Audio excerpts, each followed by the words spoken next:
C'est toi-même qui nous a dit que c'est eux qui organisent les élections. Et c'est que les gens ne comprennent pas. Même quand les gens doivent aller intervenir quelque part, comment ça fonctionne? On attend aujourd'hui des gens dire la communauté internationale n'a qu'à faire comme ça. Mais la même communauté que vous avez insultée en 2010, là, vous ne pouvez pas venir nous présenter ça aujourd'hui. Parce qu'en réalité, ce que vous oubliez, en 2020, quand la CEI a proclamé des résultats, c'est fini. On est dans un état de droit. Vous parlez aujourd'hui là, il n'y a pas quelqu'un dans le monde, il n'y a pas quelqu'un dans le monde qui va venir dire à la commission électorale, la CEI en Côte d'Ivoire, l'ONU ne peut pas venir parler, l'Union africaine ne peut pas venir parler, la CEDEAO ne peut pas venir demander à la CEI de reprendre la révision de la liste électorale, parce que ce n'est pas de leur droit. Ce n'est pas de leur droit. Et ce que vous oubliez, et c'est ça que les militants même ne comprennent pas. Quand le président de la CEI, le lundi passé, est en train de donner la liste provisoire de la CEI, ce que eux n'ont pas, ce que peut-être ils ont ignoré, à cette même présentation, les représentants du PPACI étaient là. Les représentants du FPI étaient là. Les représentants du PDCI étaient là. Mais de vous à moi, si toi, un parti politique, tu contestes une organisation, tu contestes une commission, alors viens nous expliquer quelle est la raison de tes représentants lors de la proclamation de la liste provisoire. Parce qu'il y a quelque chose qu'on n'arrive pas à comprendre. Pourquoi les représentants du PDCI, du PPACI étaient là ce jour-là? S'il y a quelque chose qui n'était pas clair. Si eux-mêmes ils trouvent qu'ils sont dans la vérité. Mais qu'est-ce qui s'est passé pour qu'eux ils soient présents? Vos représentants sont devant, donc sont encore dans la commission de la CEI. Et vous dites que non, vous ne respectez pas. Mais, chers frères et sœurs ivoiriens, ivoiriennes, je vais vous dire quelque chose. Même dans la nature, si toi-même tu ne respectes pas ton papa, tu ne peux pas demander à quelqu'un d'autre de respecter ton papa. Si toi-même tu ne respectes pas ta maman, tu ne peux pas demander à ton voisin de venir respecter ta maman. Si toi-même tu n'as aucun respect pour ton pays, tu ne peux pas demander à quelqu'un d'autre de venir respecter ton pays. Ceci pour dire quoi? La CEI dont tout le monde parle aujourd'hui, qui l'a créée? C'est sous quel régime la CEI a commencé à exister en Côte d'Ivoire?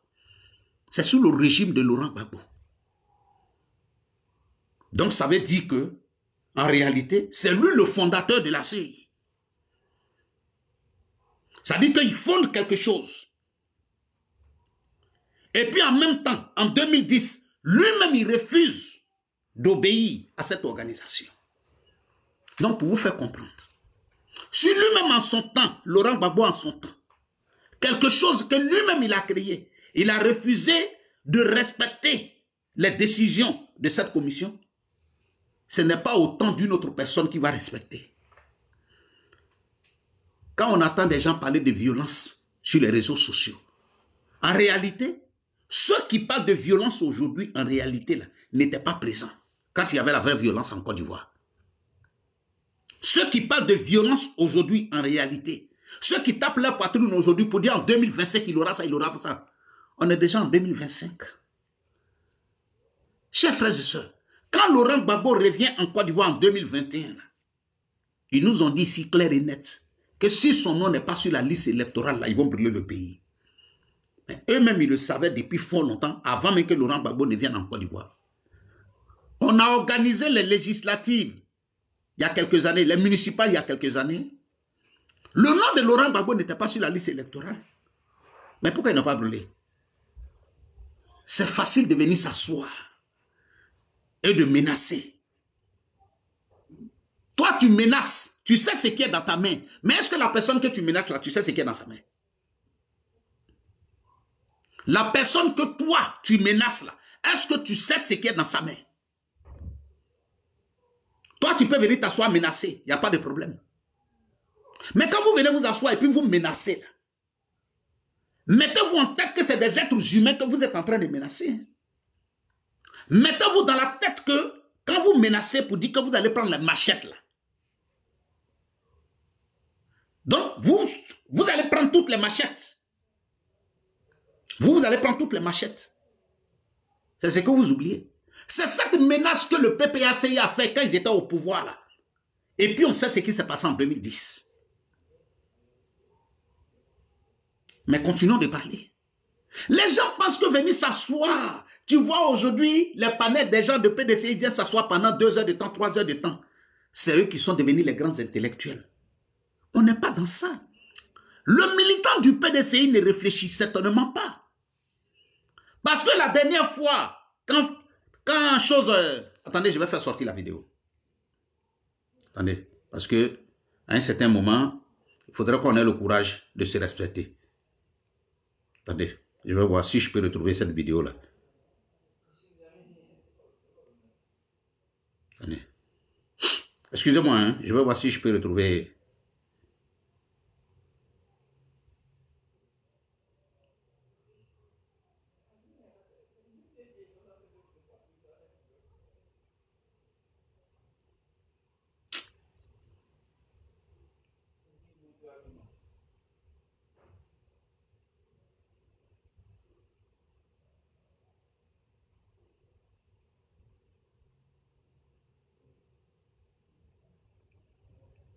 Voilà, attendez. Bon. Aujourd'hui, je ne l'ai pas. Mais je vais le récupérer. Quand le président du PDCI est invité sur France 24, quand on lui pose la question de savoir concernant le problème de la dette, Thiam répond, mais, et quand je vois que le militant du PDCI est encore dans cette histoire, c'est là que je trouve qu'ils sont vraiment ignorants. Parce que quand on lui pose la question concernant les histoires de prêt, de crédit, il dit non, le problème ce n'est pas le prêt, c'est la confiance. Thiam dit, le problème ce n'est pas le prêt, mais c'est la confiance. Thiam dit sur France 24, le problème ce n'est pas le prêt, mais c'est la confiance. Ça veut dire quoi? Nous sommes en Europe ici. Même en Afrique, quand tu vas prendre crédit quelque part, on te demande, envoie ta fiche de paye. Quand tu envoies ta fiche de paye, on te dit, envoie-nous un document de résidence.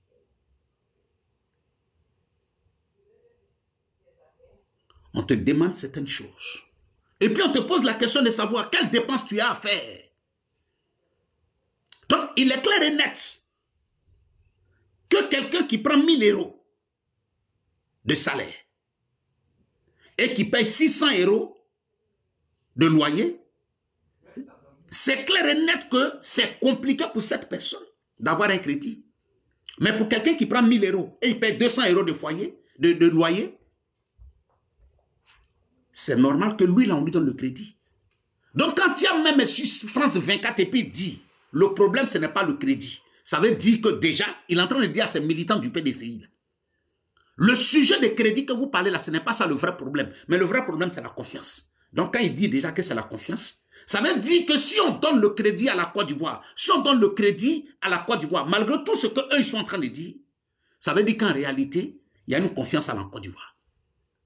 Et quand on parle de confiance à la Côte d'Ivoire, on parle de la confiance au président Ouattara. Pourquoi jusqu'à preuve du contraire, eux ils sont sur les réseaux sociaux, ils disent la Côte d'Ivoire a crédit, la Côte d'Ivoire a crédit, la Côte d'Ivoire a crédit. Mais l'homme qu'eux-mêmes ils suivent là, qui est banquier là, pourquoi cette personne-là n'a jamais dit que la Côte d'Ivoire est pleine de crédit? Pourquoi il ne parle pas? Pourquoi lui-même il ne dit pas? Et il leur a donné une réponse sur France 24. Parce que le vrai problème c'est quoi? Vous savez, C'est ça le vrai problème. Même ceux qui soutiennent Thiam, quand Thiam parle, ils n'ont pas le temps d'analyser ce qu'ils disent. Parce qu'en réalité, ils sont concentrés sur un seul fait. Il a été dirigeant là, il a été dirigeant là, il a comme ça, il a comme ça. C'est pas ça le vrai problème. Mais quand tu aimes quelqu'un, même quand il parle, tu prends le temps d'écouter et puis tu analyses. Quand on lui pose la question concernant le crédit de Côte d'Ivoire, il dit non, le vrai problème, ce n'est pas le crédit. Ça veut dire que ce n'est pas la quantité du crédit. Mais c'est la confiance.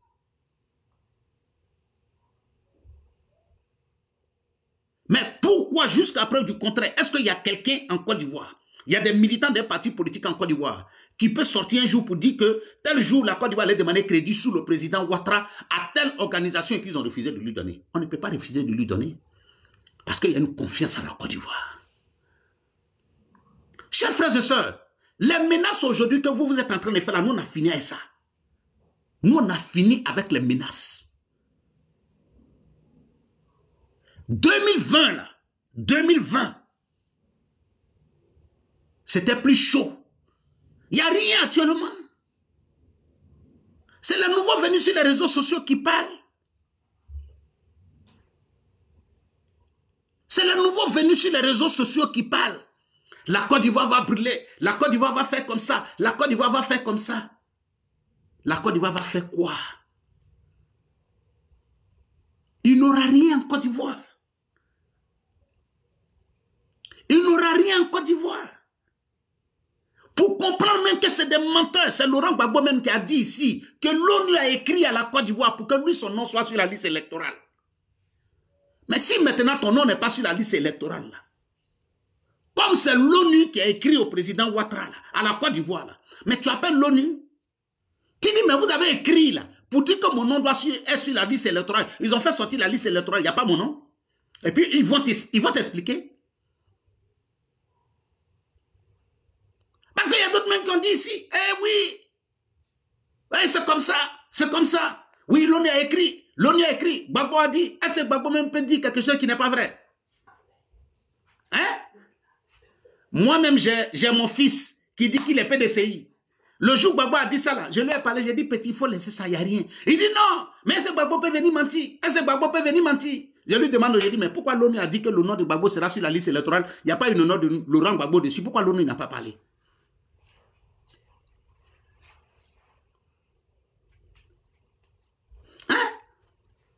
C'est quelle histoire? On va brûler la Côte d'Ivoire. On va faire comme ça. Vous pouvez brûler quoi? Vous pouvez rien brûler. Vous pouvez rien créer.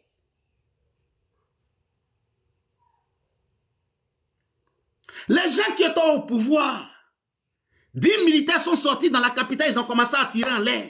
Vous avez ramassé bagaille. Vous avez abandonné les Ivoiriens dans les mains. C'est vous qui allez venir parler devant les gens. Vous allez venir parler devant les gens. Quand on est assis aujourd'hui et puis je vois les gens de PDCI ou bien PPACI venir s'asseoir devant les gens. Ouattara a envoyé les étrangers en Côte d'Ivoire. Ouattara a envoyé les étrangers en Côte d'Ivoire. Chers frères et sœurs, tous ceux qui disent ça ne connaissent pas la vraie histoire. Parce qu'en réalité, avant 1990, je le dis haut et fort, avant 1990, sinon même avant 2000, tu n'allais jamais trouver le champ d'un tabana dans le nord, où ceux qui travaillent dedans, c'est les Burkinabés.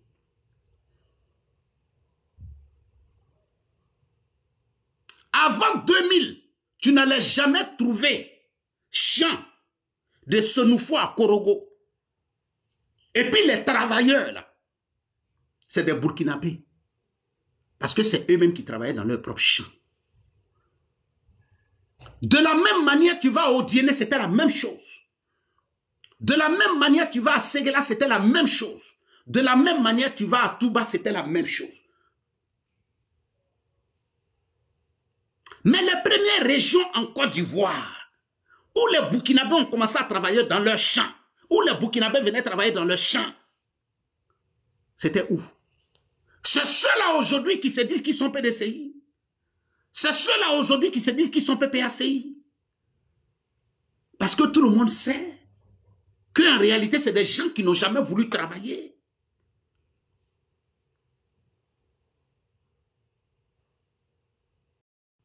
Quand vous venez nous parler pour dire non, que c'est nous, on a envoyé les étrangers en Côte d'Ivoire. Mais vous êtes en train de parler de quoi? Vous ne pouvez pas venir mentir aux gens. Les gens du Nord ne faisaient pas enfant avec les comment on appelle, des Burkinabés ou bien des Maliens. Au hasard comme ça et puis laisser les enfants traîner. Jamais. Quand les enfants du Nord décidaient de se mettre avec un étranger, ils faisaient un mariage. Par contre, vous, c'était quoi? Les go et gars. Des enfants qui n'étaient pas reconnus. Mais c'est de ça qu'il faut parler. C'est de ça qu'il faut parler. Les gens viennent s'asseoir aujourd'hui. L'article 48 n'a jamais été utilisé en Côte d'Ivoire. C'est contre Thiam on va utiliser. Ah, l'article 48 dont vous parlez là, il faut Boigny a créé ça. Et puis vous dire que ça n'a pas été créé, mais ça existait. Mais pour recaler le président Ouattara ici en Côte d'Ivoire, là, on a créé un article spécial. Oui. Vous dites qu'il y a un article 48 qui existait, mais qui n'a jamais été utilisé, on a compris. Mais le président Ouattara, là, on n'a pas utilisé un article qui existait contre lui. Non. Mais on a créé un article spécial pour l'écarter. Le président Ouattara a été auditionné pendant des heures et des heures pour l'obliger à dire que le nom de la dame qui était sur son document comme sa maman, là, il n'a qu'à dire que ce n'est pas sa maman. Donnez-moi le nom d'un homme politique qui a subi cette cabale en Côte d'Ivoire. Donnez-moi le nom de quelqu'un. Soyons dans le concret, dans le vrai. À un certain moment, tu te rends compte que tu es en train de parler à des humains. Et que ceux-là t'écoutent. Et que peut-être même parfois, ils s'asseyent là, ils t'applaudissent. Mais après, ils vont s'asseoir et puis ils vont décortiquer tout ce que tu as dit. C'est de ça qu'il s'agit. À un certain moment, il faut t'asseoir et puis réfléchir pour dire que ceux qui viennent t'écouter là, il y a des professeurs d'université. Il y a des commerçants. Il y a des gens qui ont fait terminale. Il y a d'autres qui ont fait troisième. Il y a d'autres même qui se sont arrêtés au CPE. Donc tu parles doucement. Tu parles dans un langage de sorte que tout le monde puisse te comprendre. Mais on a ces nouveaux arrivistes aujourd'hui sur les réseaux sociaux qui pensent que tout se limite au gros français dans les directs. Non, nous sommes des personnes de terre à terre. Nous sommes des personnes de terre à terre. Nous, on ne s'affole pas. Nous, on ne panique pas. Nous, on ne panique pas. On ne s'affole pas, on n'est pas pressé. Parce que pendant des années et des années, vous avez fait comme si 2025 ne va pas arriver. Mais 2025 arrive. De la même manière, vous avez parlé comme si 2025 ne va pas arriver là. C'est de la même manière, vous êtes en train de parler comme si le 25 octobre 2025 ne va pas arriver. Mais le 25 octobre 2025, là, ça va arriver, ça va nous trouver ici. Et puis on verra. Quand nous, on vient nous accuser pour dire que c'est nous, on a envoyé les étrangers en Côte d'Ivoire là. Les gens le savent en âme et conscience. Qu'on le veuille ou pas. On peut ne pas parler, on peut se taire. Mais les Thiam ne sont pas ivoiriens d'origine. Les Thiam ne sont pas ivoiriens.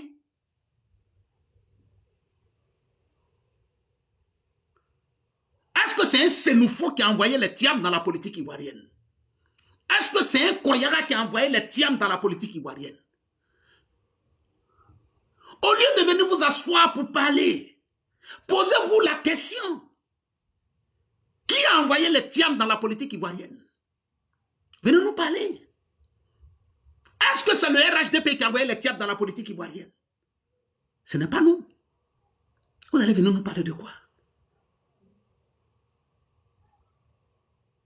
Quand aujourd'hui certains militants du RHDP parlent de la nationalité des Thiam, ils ne le font pas parce qu'en réalité ils le pensent, mais ils le font juste pour piquer le militant du PDCI. Parce qu'en réalité, hier, Henri Konan Bédié, et quand je parlais de ça la dernière fois, les gens disent non. Je dis, je le dis et je répète. Tout ce que nous sommes en train de vivre aujourd'hui, le PDCI peut raconter ce qu'ils veulent. Le PDCI peut raconter ce qu'ils veulent. Ils peuvent dire ce qu'ils veulent. Mais tout le monde sait, en âme et conscience, Dieu le sait, les Ivoiriens le savent dans leur majorité, que le problème que nous vivons aujourd'hui, tout est parti du PDCI.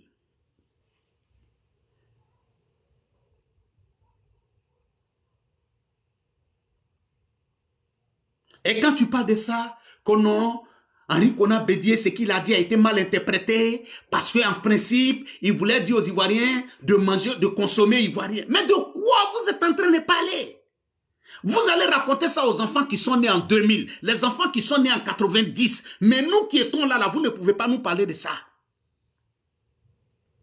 Parce que moi, je me rappelle, quand nous on partait au lycée, on ne mangeait pas pizza à la récréation. On ne mangeait pas tacos à la récréation. À l'école, dans les lycées, là, dans les années 90, tous les plats qui se vendaient là-bas, c'était des plats ivoiriens. À Tieki, à Loko.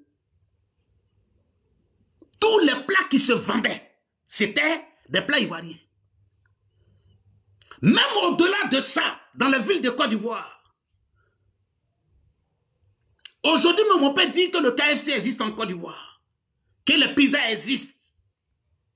Mais à cette époque, il y en a, ça n'existait pas. À cette époque-là, ça n'existait pas. Vous allez venir narquer les gens aujourd'hui pour dire non, ce que Bédié voulait dire hier, c'était de dire aux Ivoiriens de consommer ivoirien. Mais venez nous dire, à cette époque-là, comme vous dites que Bédié nous a dit de consommer ivoirien là, venez nous dire à cette époque-là, les Ivoiriens ne consommaient pas l'ivoirien. Et comment on appelle l'ivoirien? Qu'est-ce qu'ils consommaient? Et puis maintenant, on va discuter. Si vous dites que hier, là, ce que Bédié voulait dire, là, ça a été mal interprété, bon, on a compris. Bon, venez nous dire, au moment où Bédié disait ça, là, qu'est-ce que les Ivoiriens consommaient? Venez nous dire.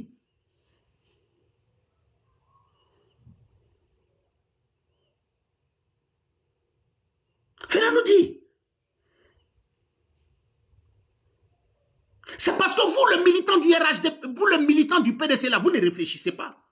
Parce que même quand on dit que Thiam a renoncé à sa nationalité, là, pour que Thiam renonce à sa nationalité et que la France décide de l'enlever, la nationalité, il fallait qu'il soit capable de démontrer qu'il y a une autre nationalité. Et l'autre nationalité, là, qu'est-ce qu'il a déposé là, c'était quoi? Ce n'est pas la nationalité malienne qu'il a déposée, c'est la nationalité ivoirienne. Ça veut dire qu'en réalité, les autorités ivoiriennes là n'ont rien contre Thiam. Ça veut dire qu'en réalité, les autorités ivoiriennes n'ont rien contre Thiam.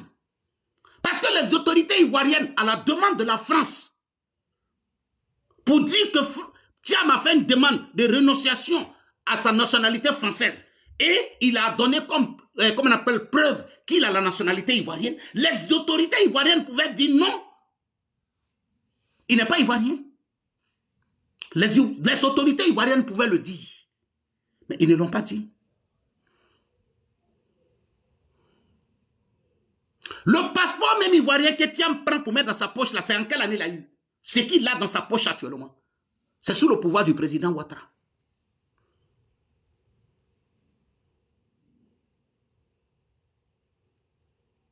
Quand il va se faire enrôler, qu'il est sur la liste électorale, qui a organisé?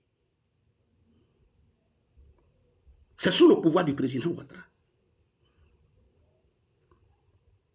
Mais ça veut dire dans la réalité que le président Ouattara, le pouvoir en Côte d'Ivoire, n'a rien comploté contre Thiam. Et vous voulez faire croire aux gens qu'il a comploté quelque chose contre Thiam. Mais vous-même, militant de PDC, il a fait asseoir Thiam et puis lui, parlez-lui des crédits de Côte d'Ivoire. Et puis vous allez comprendre ce qu'il va vous dire. Je mets tous les militants du PDCI au défi. Quelqu'un n'a qu'à venir s'asseoir pour nous dire que Thiam dit que la Côte d'Ivoire est trop endettée. Quelqu'un n'a qu'à venir nous dire. Toi, ton leader que tu suis, tu dis qu'il a fait des hautes études. Mais lui, là, il ne parle jamais pour dire non que la Côte d'Ivoire est endettée. Mais c'est toi ton discours. La Côte d'Ivoire est endettée, la Côte d'Ivoire est endettée, la Côte d'Ivoire est endettée. Mais celui que tu considères comme le top des économistes, il faut lui poser la question. Vous allez venir vous asseoir en 2025 pour dire que vous allez menacer les militants du RHDP au pouvoir. Vous, PDCI, PPAC. Vous allez venir vous asseoir pour dire que vous voulez nous menacer. Je dis toujours, c'est les tonneaux vides là qui font trop de bruit. Est-ce que nous on fait bruit? Nous on ne fait pas bruit. Mais je prie et je vous demande de prier pour que le 25 octobre 2025 là, ça arrive très vite. Parce qu'il faudrait que ça arrive très vite pour que cette histoire-là, on en finisse avec ça. Parce qu'il y a d'autres aujourd'hui qui sont dans une opposition qui veulent même empêcher les Ivoiriens de dormir. Mais prions Dieu. 2025 là, octobre 2025 là, ça n'a qu'à vite arriver. Et puis on va régler le problème.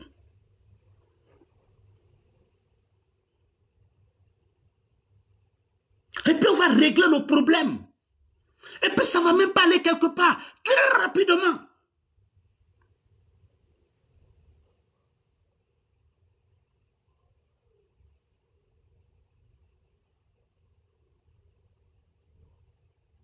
Que non, si le nom de Laurent Gbagbo n'est pas sur la liste électorale, on va brûler le pays. Mais le nom de Laurent Gbagbo n'a jamais été sur la liste électorale depuis qu'il était à la CPI. On va se mettre ensemble, on va se faire comme ça. Les pays sur lesquels vous comptez pour venir vous soutenir, aujourd'hui, cette nuit, au Niger, ils ont tué 45 civils. Voilà des gens qui sont même incapables de protéger leur propre pays. Et il y a même d'autres qui sont dans les rêves pour dire non, ils vont se préparer. S'il y a problème en Côte d'Ivoire, ils vont se mettre dedans pour aider l'opposition. On verra bien. Comme ils ne vont pas passer en l'air, ils ne vont pas passer dans le vent. Ils vont passer par la route. On verra bien. On verra bien. Vous allez venir nous menacer. Nous, notre pouvoir. On ne joue pas avec tous les pouvoirs. Nous-mêmes, là, on ne joue pas avec notre pouvoir. Mais Wallahi, Billahi, celui qui a joué avec notre pouvoir, il va lire l'heure. On n'est pas pressé. Tout d'abaya que vous faites là, ça va finir. Mais le 25 octobre 2025, là, ça n'a qu'à arriver. Et puis on verra ce que vous allez faire. Oui. Nous, on est dans le réalisme. On n'est pas dans le faux. On est dans le vrai. Nous, on n'est pas pressé. On n'est pas pressé. Mais on verra bien ce qui va se passer. Voilà des gens, même dans leur propre parti politique. Même dans leur propre parti politique. Bion te fait fraya. C'est vous qui allez venir vous asseoir sur les réseaux sociaux. C'est sur le président Ouattara vous allez parler. Mais guerre que vous voulez là, il n'y aura même pas de guerre. Parce qu'en même temps que ça commence, en même temps ça finit. Oui. Guerre que vous souhaitez en Côte d'Ivoire là, il n'y aura pas de guerre. Il n'y aura même pas de guerre. C'est vous encore les mêmes gens du PDC là. Vous avez aboyé ici en 2020. Bédier va faire comme ça, Bédier va faire comme ça. En 30 minutes, tous les cadres qui parlent là, les Brendoumi, Smaïla et tous, ils étaient dans la résidence d'Henri qu'on a Bédier ce jour-là. Et puis on les a enfermés dedans. Et puis c'est pas allé quelque part. Mais il y a d'autres aujourd'hui qui sont dans leur folie. Hein, mais est-ce que vous connaissez Thiam? Il a géré le monde. Il a géré comme ça. Il a fait comme ça. Est-ce que nous on est pressés? Bédier a géré la Côte d'Ivoire. Gbagbo même qui parle là, il dit que lui, il y a l'ONU qui le soutenait. On a enlevé son nom sur la liste électorale. Pourquoi l'ONU n'est pas encore descendu? Nous, on n'est pas pressés. Nous, là, on n'est pas pressés. Nous, là, on n'est pas pressés. Dormez dans vos lives sur TikTok. Restez en train d'écouter jusqu'à 2 h du matin, 3 h du matin. Vous allez finir tout ça. Mais la réalité, là, ça s'est passé sur le terrain. Ça s'est passé sur le terrain. Mais vous allez comprendre. Il devient un obstacle. Voilà. Ce jour-là, c'est là que vous allez comprendre. On n'est pas pressé. Ça dit parce que si c'est injuste sur les